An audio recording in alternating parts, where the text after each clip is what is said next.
ಹಾಗಾಗಿ ಬುದ್ಧ, ಬಸವ ಮತ್ತು ಅಂಬೇಡ್ಕರ್ ಅವರ ವಿಚಾರಗಳು ಮರೆಯಾಗಿ ಇವತ್ತು ಗೋಡ್ಸೆ ಮತ್ತು ಸಾವರ್ಕರ್ ವಿಚಾರಗಳು ಇವತ್ತು ಮುನ್ನೆಲೆಗೆ ಬರ್ತಾ ಇದ್ದಾವೆ.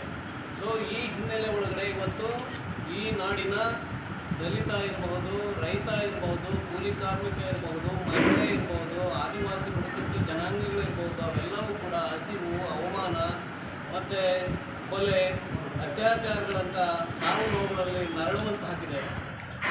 ಮತ್ತು ಬಹಳ ಮುಖ್ಯವಾಗಿ ನಾವು ಗಮನಿಸಬೇಕಾಗಿರ್ತಕ್ಕಂಥ ವಿಚಾರ ಏನು ಅಂತ ಹೇಳಿದ್ರೆ, ಇವತ್ತು ನರೇಂದ್ರ ಮೋದಿಯವರ ಸಂಪುಟದಲ್ಲಿರ್ತಕ್ಕಂಥ ಅನೇಕ ಜನ ಸಚಿವರು ನಾವು ಅಧಿಕಾರಕ್ಕೆ ಬಂದರೆ ಸಂವಿಧಾನವನ್ನೇ ಬದಲಾಯಿಸ್ತಾ ಇದ್ದೀವಿ, ಹಾಗಾಗಿ ನಮಗೆ 2/3 ಮೆಜಾರಿಟಿಯನ್ನು ನೀವು ಕೊಡಬೇಕು, 400 ಸೀಟನ್ನು ಗೆಲ್ಲಿಸ್ಕೊಡ್ಬೇಕು ಅಂತ ಹೇಳಿ ಅವರು ಹೇಳ್ತಾ ಇದ್ದಾರೆ. ಇವತ್ತು ಸಂವಿಧಾನವನ್ನು ಬದಲಾಯಿಸಿದರೆ ಪ್ರಜಾಪ್ರಭುತ್ವ ಉಳಿಯೋದಿಲ್ಲ. ಹಾಗಾಗಿ ಪ್ರಜಾಪ್ರಭುತ್ವ ಉಳಿಬೇಕು ಅನ್ನೋದಾದರೆ ಸಂವಿಧಾನ ಉಳಿಬೇಕಾಗಿದೆ.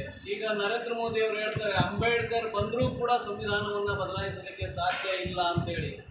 ಬಹಳ ಸ್ಪಷ್ಟವಾಗಿ ಎಲ್ರಿಗೂ ಅರ್ಥ ಆಗುತ್ತೆ, ಅಂಬೇಡ್ಕರ್ ಮತ್ತೆ ಬರಲಿಕ್ಕೆ ಸಾಧ್ಯ ಇಲ್ಲ. ಹಾಗಾಗಿ ನಾವು ಸಂವಿಧಾನವನ್ನು ಬದಲಾಯಿಸ್ತೀವಿ ಅಂತಕ್ಕಂತಹ ಒಂದು ಹಿಡನ್ ಅಜೆಂಡಾವನ್ನು ಇವತ್ತು ನರೇಂದ್ರ ಮೋದಿ ಅವರು ಇಟ್ಕೊಂಡಿದ್ದಾರೆ.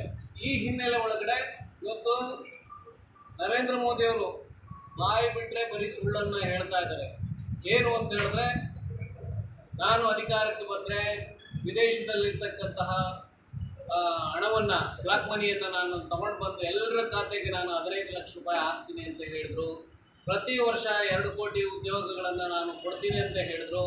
ಆದರೆ ಇವತ್ತು ಕೂಡ ಹಣ ತರಲಿಲ್ಲ, ಜನರ ಖಾತೆಗೆ ಹಾಕಲಿಲ್ಲ. ಇವತ್ತು ಕೂಡ 2 ಕೋಟಿ ಉದ್ಯೋಗವನ್ನು ಅವರು ಕ್ರಿಯೇಟ್ ಮಾಡಲಿಲ್ಲ, ಯಾರಿಗೂ ಕೊಡಲೇ ಇಲ್ಲ. ಹಾಗಾಗಿ ಇವರೆಲ್ಲರೂ ಕೂಡ ಬರೀ ಸುಳ್ಳುಗಳನ್ನು ಹೇಳ್ತಾ ಜನರನ್ನು ಮೋಸ ಮಾಡ್ತಾ ಹೋಗ್ತಾ ಇದ್ದಾರೆ. ಮತ್ತು ಇವತ್ತು ಏನು ಈ ಕೋಮು ರಾಜಕೀಯ ವಿಜೃಂಭಿಸ್ತಾ ಇದೆ, ಈ ಹಿನ್ನೆಲೆ ಒಳಗಡೆ ಇವತ್ತು ಕರ್ನಾಟಕದ ಒಳಗಡೆ ಮಾನ್ಯ ಮುಖ್ಯಮಂತ್ರಿ ಸಿದ್ದರಾಮಯ್ಯನವರು ಇವತ್ತು ಬಡವರ ಪರವಾಗಿ, ಹಿಂದುಳಿದವರ ಪರವಾಗಿ, ಅಲ್ಪಸಂಖ್ಯಾತರ ಪರವಾಗಿ, ಜನಪರವಾಗಿ ಕೆಲಸವನ್ನು ಅವ್ರು ಮಾಡ್ತಾ ಇದ್ದಾರೆ. ಅವರು 5 ಗ್ಯಾರಂಟಿಗಳನ್ನು ಕೊಟ್ಟಿದ್ದಾರೆ. ಸೊ ಇವತ್ತು ಬರಗಾಲದಂಥ ಸಂದರ್ಭದಲ್ಲಿ ಇವತ್ತು ಅವ್ರು ಕೊಟ್ಟಿರ್ತಕ್ಕಂಥ ಗ್ಯಾರಂಟಿಗಳು ಬಡವರ ಕೈ ಹಿಡಿದಿದ್ದಾವೆ. ಬಡವರ ಜೀವನ ಇವತ್ತು ಭಾಳ ಸುಖಕರವಾಗಿ ಸಾಗ್ತಾ ಇದೆ. ಹಾಗಾಗಿ ಇವತ್ತು 5 ಗ್ಯಾರಂಟಿಗಳನ್ನು ಅವರು ಹೇಳಿ ಅವನ್ನ ನೆರವೇರಿಸಿರೋದ್ರಿಂದ ಮತ್ತು ನಮ್ಮ ಎಲ್ಲ ದಲಿತರ ಸಮಸ್ಯೆಗಳನ್ನು ಕೂಡ ಅವರು ಈಡೇರಿಸ್ತಾ ಹೋಗ್ತಾ ಇರೋದ್ರಿಂದ ನಾವು ಈಗಾಗಲೇ ಇಡೀ ರಾಜ್ಯದ 28 ಕ್ಷೇತ್ರಗಳಲ್ಲಿ ನಾವು ಕಾಂಗ್ರೆಸ್ ಪಕ್ಷವನ್ನು ನಾವು ಬೆಂಬಲಿಸ್ತಾ ಹೋಗ್ತಾ ಇದ್ವಿ.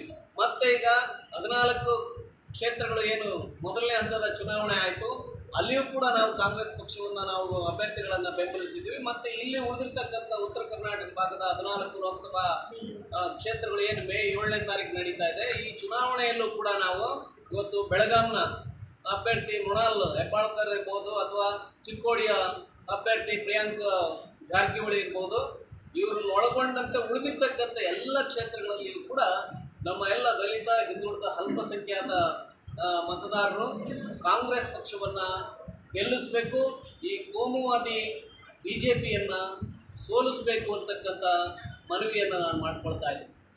ಗೋವಿಂದರಾಜು, ಸತೀಶ್ ಜಾರಕಿಹೊಳಿ ಅಂತ ಪ್ರಗತಿಪರ ರಾಜಕಾರಣಿ, ಚಿಂತಕರು, ಆಡಳಿತಗಾರರ ಪುತ್ರಿ, ಆ ಸಂಸ್ಕಾರ, ಆ ಸವಿನಯ, ಆ ಒಂದು ಸಂಸ್ಕೃತಿ ಅವರಲ್ಲಿ ಮೇಳವಿಸಿದೆ ಅನ್ನೋ ಕಾರಣಕ್ಕೆ ಅವರನ್ನು ಬೆಂಬಲಿಸಿ ಅಂತ ನಾವು ಕೇಳಲಿಕ್ಕೆ ಬಯಸ್ತೀವಿ.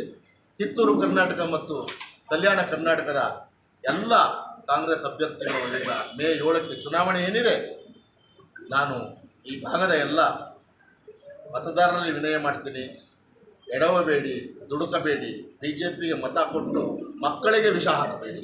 ಮಕ್ಕಳಿಗೆ ಭವಿಷ್ಯವನ್ನು ಕೊಡೋಕ್ಕೆ ಕಾಂಗ್ರೆಸ್ಸಿಗೆ ಮತವನ್ನು ಹಾಕೋದ್ರ ಮೂಲಕ ಸಂವಿಧಾನವನ್ನು ಉಳಿಸಿ, ಸಂವಿಧಾನವನ್ನು ಉಳಿಸೋದ್ರ ಮೂಲಕ